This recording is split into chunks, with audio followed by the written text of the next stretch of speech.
হরে কৃষ্ণ। আমি তন্ময়। প্রতিদিনের মতো আজ আবার চলে আসলাম আপনাদের সামনে নতুন একটি ভিডিও নিয়ে।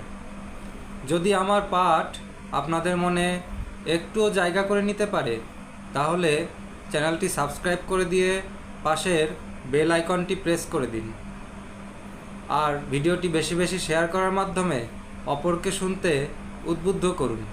হরে কৃষ্ণ। আজ আমি আপনাদেরকে পাঠ করে শোনাব বরুথিনী একাদশীর মাহাত্ম্য।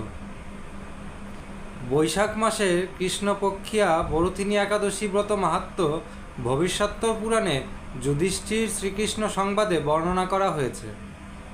যুধিষ্ঠির মহারাজ শ্রীকৃষ্ণকে বলছেন, হে বাসুদেব, আপনাকে প্রণাম।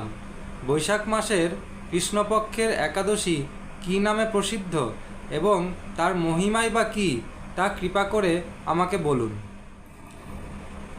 শ্রীকৃষ্ণ বললেন, হে রাজন, ইহলোক ও পরলোকে বৈশাখ মাসের কৃষ্ণপক্ষিয়া একাদশী বরুথিনী নামে বিখ্যাত।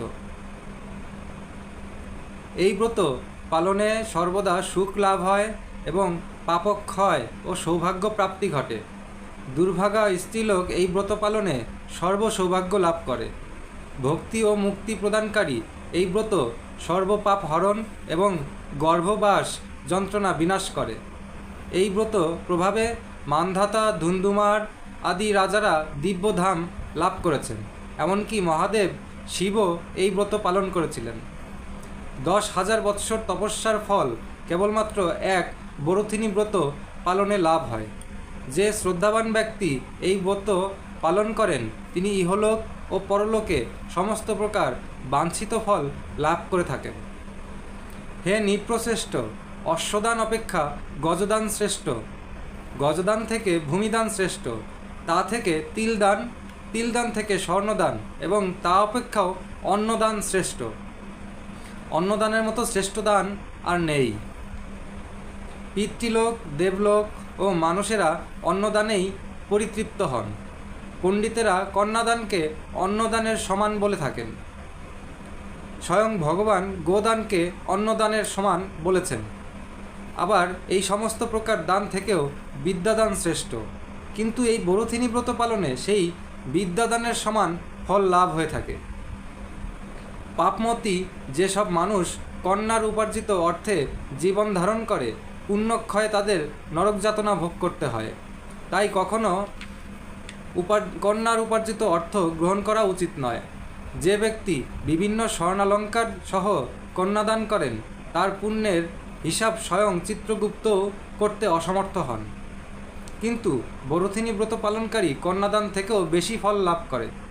ব্রতকারী ব্যক্তি দশমীর দিনে কাঁসার পাত্রে ভোজন, মাংস, মুসুর, ছোলা, শাক, মধু, অন্নের প্রদত্ত অন্ন গ্রহণ, 2 বার আহার ও মৈথুন পরিত্যাগ করবে।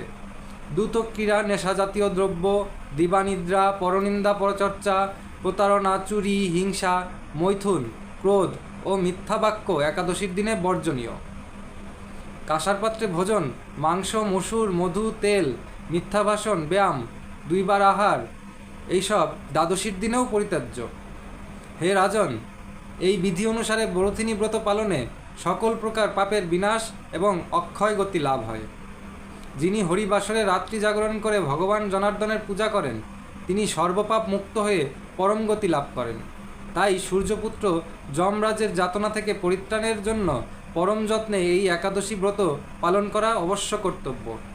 বরুথিনী একাদশীর ব্রতকথা শ্রদ্ধাভরে পাঠ বা শ্রবণ করলে সহস্র গোদানের ফল লাভ হয় এবং সর্বপাপ থেকে মুক্ত হয়ে বিষ্ণুলোকে গতি হয়। হরে কৃষ্ণ।